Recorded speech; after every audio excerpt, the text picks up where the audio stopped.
अस्सलाम वालेकुम। तो कैसे हैं आप सब लोग? उम्मीद है अच्छे ही होंगे। तो आज हुआ है हमारी मस्जिद में कुरान पाक मुकम्मल। तो मैंने सोचा एक छोटा सा ब्लॉग बनाया जाए। तो हो रही थी ईशा की नमाज की तैयारी। तो आज हम सब टाइम से ही पहुंच गए थे, क्योंकि जिस दिन मस्जिद में कुरान पाक मुकम्मल होता है उस दिन कुछ ज्यादा ही भीड़ होती है। क्योंकि मैटर कुछ और होता है ना, बालूशाहियों का। फिर तरावी और बितर पूरे होने के बाद दुआ हुई। तुम्हारे भाई ने अल्लाह से गिड़गिड़ा के वो सब चीज मांगी जिसकी मुझे जरूरत है। और इंशाल्लाह कहते हैं रमजान के महीने में हर दुआ बहुत जल्दी कबूल होती है। अरे गुल भाई भी आए हैं। फिर तरावी बाद आस पड़ोस की मस्जिदों के सारे इमाम आ गए, क्योंकि होने वाली थी दुआ। और दुआ के बाद इमाम साहब को दिया जाता गिफ्ट। और इन्हें तो आप जानते होंगे, नाजिम राउंड 12 मेरा दोस्त, और ये आसिफ छबरी। फिर दुआ होने के बाद पीने के लिए सबने अपना पानी पड़वाया, और सद्दाम भाई तो पूरा लोटा ही लिया है। इनको देख के इमाम साहब भी डर गए, पानी पीना है या नहाना है। फिर माशाल्लाह से सारे हाफिजों को गुलाब के फूलों के हारों से नवाजा, क्योंकि जिसके सीने में कुरान होता है इसकी इस दुनिया में भी और आखिरत में भी बहुत इज्जत होती है। फिर हाफिज साहब ने अपनी प्यारी आवाज से नाते पाक पढ़ी और तकरीर सुनाई। रमजान के महीने में तो रौनक ही अलग ही होती है माशाल्लाह। आप देख रहे हैं पूरी मस्जिद में कितनी रौनक है। और ये हमारे गुल भाई जिन्हें बालूशाहियों का बेसब्री से इंतजार है, और मुझे भी। हम चाहे तो खरीद के भी खा सकते हैं, लेकिन जो कुरान पाक मुकम्मल होता है उसकी न्याज की मिठाई की बात ही अलग होती है। फिर इमाम साहब को गिफ्ट और पैसे दे दिए जाते हैं, क्योंकि उनका हक है, उनकी मेहनत की कमाई है। और ये ऐसी कमाई है जो सबके नसीब में नहीं होती।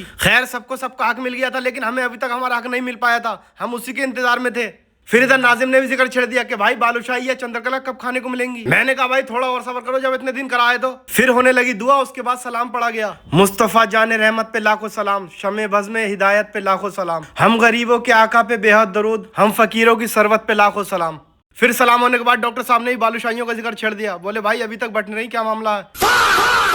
फिर आ गए मस्जिद में पाक बड़े के चेयरमैन साहब। फिर उन लोगों ने भी इमाम साहब को घेर लिया। फिर आसिफ ने लाके गले में डाल दिया मेरे हार। बोला भाई तुमने नहीं पढ़ा तो क्या हुआ, सुना तो है। उसके बाद की हमने अपने इमाम साहब से मुलाकात, जिसका हमें इंतजार था। मिलकर बहुत खुशी हुई। फिर दूसरे हाफिज जी से ही मुलाकात हुई। उसके बाद वो घड़ी आ गई जिसका हम सबको इंतजार था। ये देखिए आप कितनी प्यार से बालूशाही ले रहे हैं एक एक करके। बिल्कुल भी भीड़ नहीं है, कोई धक्का मुक्की नहीं है। ये देखो कोई छीन झपटी नहीं हो रही, बहुत तमीज से हो रही है। और ये बच्चा तो मस्जिद के सनरूम में से निकल आया। देख रहा भाई ये बालूशाही लेके कितना खुश हो रहा है। और हुए भी क्यों ना, मेहनत जो करी है इसने भी। और इधर मेरी बालूशाही पे ये लोग नियत खराब करने लगे। मैं अपनी बालूशाही लेके घर भाग गया।